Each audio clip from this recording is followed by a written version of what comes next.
The village of Obodo lay nestled between green hills, where the morning cockcrow cried across the valleys, and the evening drums echoed under the moonlight. In this village, there lived a man named Eze, respected among the elders for his wisdom and his vast farmlands. Eze had 2 wives, Ada, his first wife, gentle and kind, and Ugo, his second wife, beautiful but restless in spirit. From Ada came a son, Ikem, the firstborn of the family. From Ugo came Izu, the second son. In their childhood, Ikem and Izu were like yam and oil, different, yet always together. They played under the mango trees, fetched water from the stream, and wrestled in the village square, their laughter ringing like bells. Brother, Izu would say, clinging to Ikem's hand. when we are men, we will share everything, your strength and my wisdom. And Ikem would smile. We are one blood, Izu. Nothing will separate us. But the elders say, when the wind changes, the grass must bow. When Ikem was 12, Ada fell ill. Her body grew thin, her eyes dim, and though Eze sacrificed goats and fowls at the shrine, Ada's spirit left the world one cold morning. Ikem clung to her lifeless body, crying, Mother, don't leave me. Who will care for me now? Who will tell me stories by the fire? Ada's last whisper was faint as the rustle of dry leaves. My son, the gods walk with you. Never forget. From that day, Ikem's life changed. Ugo, the second wife, took full charge of the compound. Before others, she smiled sweetly, but inside her heart, jealousy grew.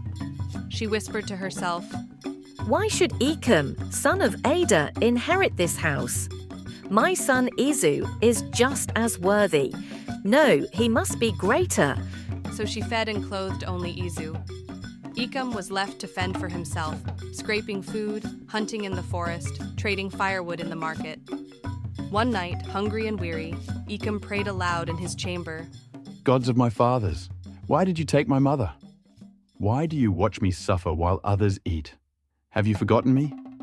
The wind carried no reply, but destiny had already begun to stir. It was the season of harvest, and the whole village danced in joy.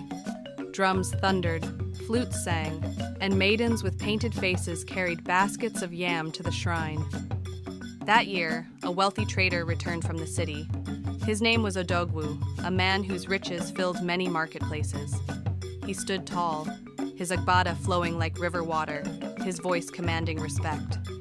He announced to the elders, I seek a boy to train in the city, a boy of discipline and wisdom who can one day stand as a man of trade. The villagers whispered among themselves, but all pointed to the same name, Ikem, son of Eze. One elder spoke, Odogwu, though the boy has known hardship, he has the spirit of a lion. In the market, even grown men fear his bargaining tongue. So Odogwu went to Eze's compound. Eze, He said, I have heard of your first son. Allow me to take him as my apprentice. I will train him until he becomes a man. Eze's chest swelled with pride. Odogwu, if you see my son worthy, then may the gods guide your path. Take him. Ikem bowed deeply. Father, I will not bring shame to your name. Ugo, standing behind, forced a smile but muttered to herself, Go, Ikem, go far away. The city will swallow you, and my son shall rise. In the city, Ikem worked harder than anyone. At dawn, he swept the shop. At midday, he carried heavy loads. At night, he studied his master's dealings. He listened to every word, every bargain. Odogwu often said, This boy is not like others. His eyes see what men miss. 5 years passed, and Odogwu summoned Ikem. My son, He said, you have served me faithfully. The gods favor you. From today, you are no longer an apprentice. You are a man of your own. Here are goods, money, and my blessings. Go and prosper. Ikem knelt. Master, you are a father to me. I will honor your name. Meanwhile, Izu was in the university, studying business. Eze rejoiced.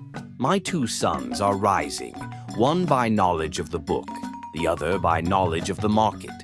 My compound will shine brighter than the moon. But Ugo's heart twisted. Ecom has returned stronger than ever. If he takes charge, what will become of my son?